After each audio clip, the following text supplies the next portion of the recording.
Hello, my name is Rick Potvin. I'm the Refuge Manager at the Stewart McKinney National Wildlife Refuge, and I'm here to present the safety training for our piping plover least turn shoreboard monitoring program.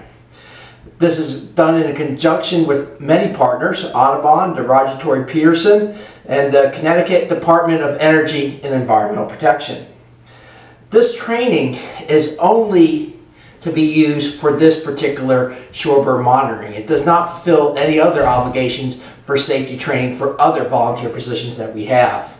To be considered a shorebird monitor or volunteer for the service, you must have a signed volunteer service agreement. We must document that this required safety training has been accomplished. For people who are viewing this because they couldn't come to our original trainings this spring, Sean Roach will have a certification on the Roger Tory Peterson website that you can sign to say that you have viewed this video and understand it. Also, we must have you every year do the documented shorebird monitoring training. As I understand, you also have an opportunity to view a video of this training also. Why do we have to conduct training? First of all, it's federal law. Federal regulations administered by the Occupational Safety and Health Administration is department policy as well as policy for the United States Fish and Wildlife Service. More importantly is that we certainly appreciate the time that our volunteers come and give us, and also we want to make sure that you conduct these activities very safely so we don't have any bad accidents.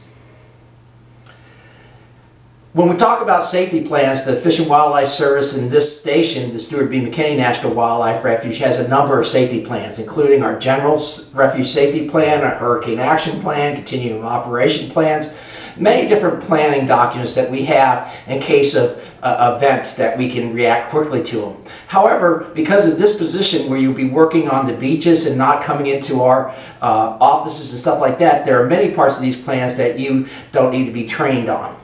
But the one that we do have to train you is our job hazard assessment. This is part of our hazardous communications part, and this is where we take jobs, we analyze the step of those jobs, and then we see what could happen wrong or where accidents could happen, and how would we avoid them. We do this in the job hazardous assessment. This particular job hazardous assessment that we have on the screen now is from the Prairie Mountain region. And this is for wildlife surveys. Some of these items will not pertain to us, but it's a good place to start and good practices to follow. So, how this is arranged, on the left side of the screen is the basic job steps. These are the steps that we're going to accomplish to get the mission done. In the center are the hazards. What are the hazards posed by those job steps? Then on the right-hand side are the safe job procedures. How are we going to accomplish those steps safely without having injury or accidents? So the first basic job step for this monitoring or surveying of wildlife is working in an outdoor environment searching for waterfowl nests. Of course, we'll be looking for least terns and piping plovers and other shorebirds. But contact with poisonous vegetation, and the hazards is that we might have contact with poisonous vegetation, insect stings, heat-related stress, dehydration, and being struck by lightning during a storm. So what can we do on the right-hand side is what can we do it safely? First of all, we can be able to identify poisonous plants. We can use insect repellents, safe clothing, light clothing. We can not go out during the heat of the day. We can also not go out when we're expecting foul weather.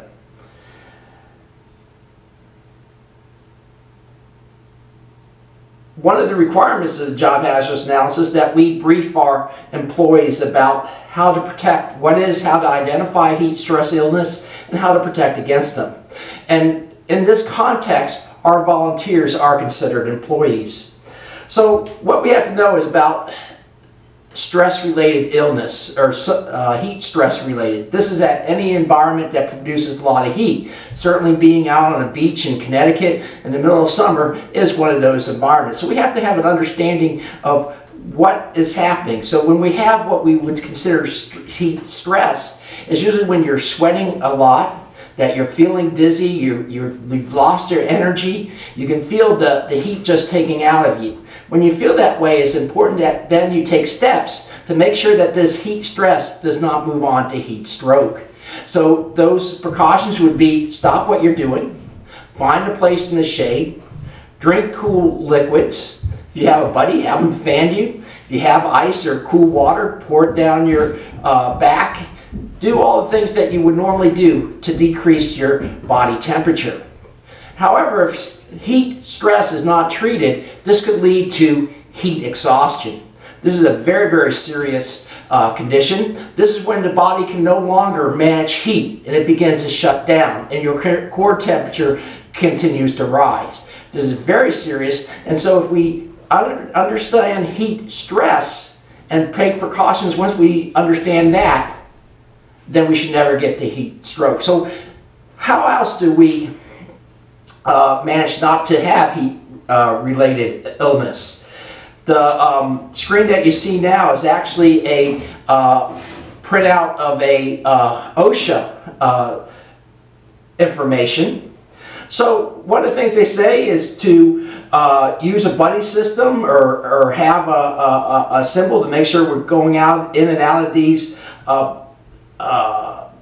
situations, and we'll talk about that a little bit later. They talk about also making sure that you are hydrated. Remember, when your body tells you you're thirsty, you already started to dehydrate. And in fact, they recommend that you drink every 15 minutes while you're out there. So when you're going out to the beach, sometimes you might not know long, sure to bring plenty of water. Wear light clothing, loose-fitting clothing, a large hat to protect your head. And these are things that we can do to keep us. Also remember that the heat stress that you might be feeling is also what the birds that we're looking for. So we would actually like you to do your monitoring during the cool of the day, in the morning hours, late afternoon. That will decrease the heat stress on you and also decrease the heat stress on the birds that we're trying to protect. Back to our job hazardous assessment. The next step is walking on rough, slippery, or uneven terrain. And some of the hazards of that is that we could have falls, we could have sprains, and we can also have blistering of feet. So how we protect that is also, in the right-hand quarter, is really it starts with proper footwear. Because you're going to be on the beach, old sandals that are properly fitting, old tennis shoes. What I would not recommend is one that we just use our bare feet, or that we use flip-flops. I don't believe that they give you the proper protection for your feet. Also examine your feet after you've been out there. If you see that you're having signs of developing a blister or sore spot, that you want to treat those, and next time you go out is try to wear an appropriate footwear so we don't have those blisters coming up. Riding in vehicles. Most every one of us, when we go to our area to start our surveys, we're going to take a vehicle. Remember, this is the law, and that wearing a seatbelt is a very good safety precaution. The fourth one on this job hazard analysis deals with watercraft use, and we will not be using watercraft for these surveys. Another part of the job hazard assessment is that the supervisor trains their staff on how to identify poisonous plants. There are two poisonous plants that we would have concern of here in Connecticut. One is poison ivy and one is poison sumac. Now poison sumac, where we're going to be doing our surveys, there's not the right habitat for that plant, so I don't think that we will ever encounter that on the coastline. But we may encounter poison ivy. Remember when you're young, leaves of 3, let them be. Good advice. This is a vine, so when you see this plant, you don't usually see them just coming up in one, but they're very large, entangled vines. When you see those 3 leaves together, and they have 3 lobes, and they're stacked in bunches of 3, when you see that, it's best to stay away from them. Now, how this affects you is that it puts when you make contact with the plant, it deposits some of the oil on it. This oil causes what is called a contact dermatitis, or an irritation of the skin. If you are walking through plants and all of a sudden you feel that you have an itchy spot on your skin, that might be because some of the oil is there. The best first aid is to wash that off immediately or as soon as you can. That will probably limit your exposure and might help you from having a further breakout. The other job hazards analysis that we want to share with you is working in remote areas. The first step on our left-hand side is formulating your trip. So this means before you even go out to do your survey, you formulate your plan. Remember, we don't want you to be out in the storm, so you need to check the air. If we have a storm coming in, we don't want you out there. First of all, it's not safe for you, and second of all, as storms hit the beaches, we're going to put the birds already in extra stress, and having human beings out there will even be more stress. So if we have storms, if we have gusting winds or anything that might pose a safety hazard to you, it's also stress for the birds, and we want you to curtail that activity until the weather has passed. We also want you to establish a contact person, so a communication plan. So if you have problems out on the beach, we can be notified and that we can mount a response. Here at the Refuge, we have what we call a float plan when we go out on boats. So if I was taking one of our boats from Guilford Marina out to Faulkner Island, I would call one of my co-workers and say, hey, this is Rick. I'm on the 26-foot Seahawk.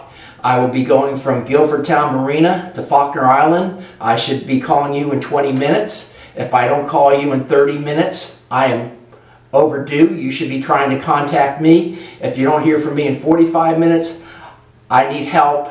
We need to activate emergency services to come out and find me.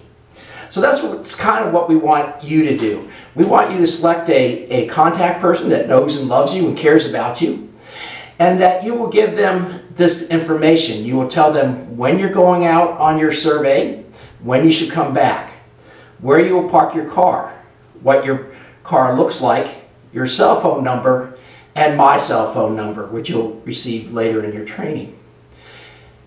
So if you go out and you told your contact person you'll be back at 5 o'clock, 5 o'clock rolls on, they haven't heard from you, then they should try to contact you. If they can't contact you, then you should tell them to contact Rick Potvin. They should contact me, say that this volunteer is overdue. They're driving a red Civic. They're parked at the Long Beach parking lot. And this is their cell phone number. It's important that I get that information because I don't know when it might come in. If I'm at home, I need that information so I can start a response. I don't want to have to come all the way back in the office, open file drawers, and find your volunteer forms. Because what I would do, I would call the local police. I'll say, I have an overdue a volunteer. Do you have a patrol car that can go to this parking lot and tell me if this car is here? If the car is here, then that tells me that there is something wrong, that you are somewhere and that you haven't come back to your car. At that time, I will mount appropriate response. It would probably mean coming down to the parking lots, beginning a hasty, what we call a hasty search, and also calling in further staff and local authorities to find you. So if you set this up, it's very important that you follow up with your safety person, because if they make the call and we're moving down there, we hope that it's not because we just had a call. Also remember, that's part of trip preparation, is make sure that your cell phone is charged and ready to use. Back to our job hazards analysis. You should determine out there when you're walking where are places that I might go if I have problems. Remember, we talked about heat stress while you're walking and getting used to your area. See if there's places that you know you can go. If it's overheating, that we have shades, places that you can go where if we have to come out to look for you, we'll be able to find you. So set up a safety zone. Check your supplies and equipment. Make sure you have the water. Make sure that you have your hat. Make sure you have all that equipment. Also make sure that your cell phone is charged and ready to be used. And then test that communication. Call your friends. Hey, do you have, could you call me? Make sure your cell phone is working. Remember that inclement weather, we're not going to go out in inclement weather, so we're going to check that weather forecast before we're going to be in. We're going to plan that trip, have our contact person, and we're going to follow the plan. If you tell someone you're going to call at 12, call them at 12, even though you might not be back at the car. You say, hey, I'm still on the beach, I'm at 12, I'll call you when I do it. So make sure that you follow what you said you will do, because that will help us mount an appropriate response and if something goes wrong. Over on our right hand side, we talk about wearing appropriate PPE. PPE means personal protective equipment. That would be your hats, your proper footwear, and things like that. Buddy system. That could mean that you might want to team up with another volunteer and go out, or you might want to have a friend go with you. Just if they do that, remember they're not volunteers unless they have done the trainings that we talk. And you should talk a little bit more to Sean Roach about bringing a friend along with you. And remember, in doubt, call. If you feel that you're sick and that you're over one and it's another distance to the car and you might not make it, call. Because you can't call if you pass out or you come unable to call. So in doubt, call. You can call us, but if you have an emergency, the best thing to do is call 911, get the emergency response started, and then certainly give us a call, because we will come down and help. Well, that concludes our safety training for the shorebird monitoring program. The Fish and Wildlife Service certainly appreciates your ability to help us with our mission. I know the birds do, and the staff here at Stewart B. McKinney couldn't do it without you. Thank you very much.